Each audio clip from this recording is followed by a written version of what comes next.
Hello. This presentation is about Johann Gutenberg and the invention of printing. Johann Gutenberg is credited with that invention.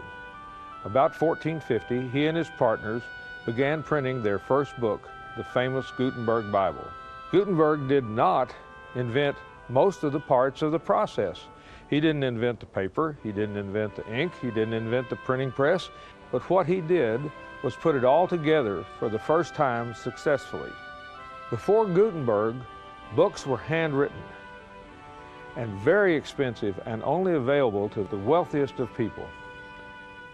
After Gutenberg, the world had printing, the craft and the business, and the common man could soon afford books. There was an information explosion without which the Renaissance and the Reformation would not have been possible. Now, no one really knows what the Gutenberg Press looked like. The details, the drawings, are all lost in the mist of history.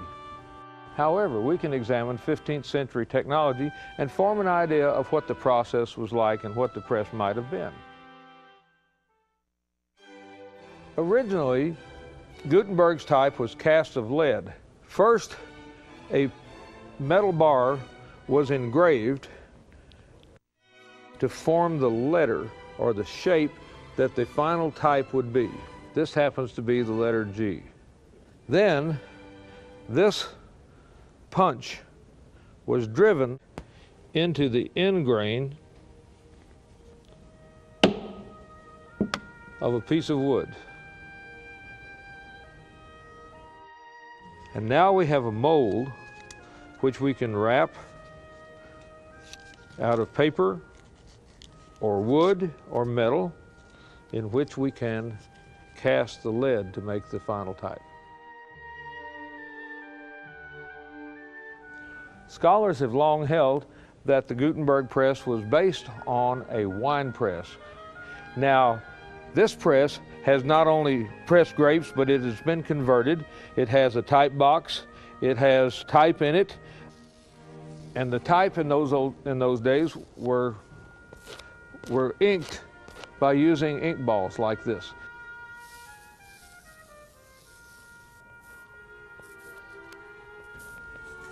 You get the ink on the ink balls and you work them until they're right.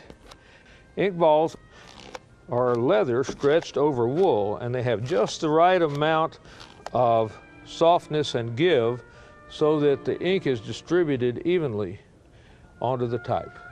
We are printing 2 pages that can be found in our exhibit.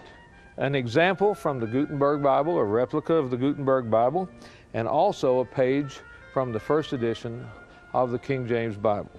Now we have type that is inked, and we're going to use paper.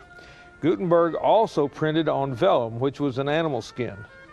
The paper that was made in his time was made of pure cotton, and it was just ground up and put into a soup of cotton with a little bit of glue in there, and then through wire strainer to make a nice sheet of paper, and was dried.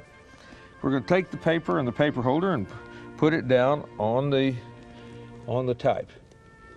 Now, and we'll press this twice since we are doing 2 separate pages. We have the paper on top of ink type, all this together in a box that's called the coffin in English, and we push this under the press.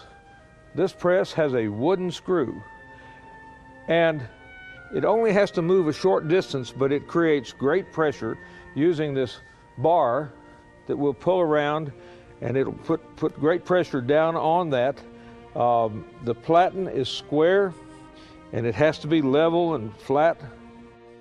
When we pull the bar, it takes about 80 pounds of pressure to put 2,000 pounds of pressure down. We're going to do this twice. We'll push this in again.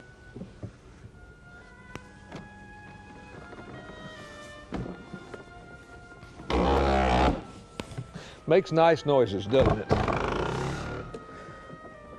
Now, hopefully, we've printed a nice copy.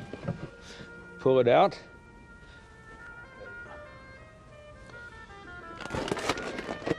And this is what every printer hopes to get, a good, clean print.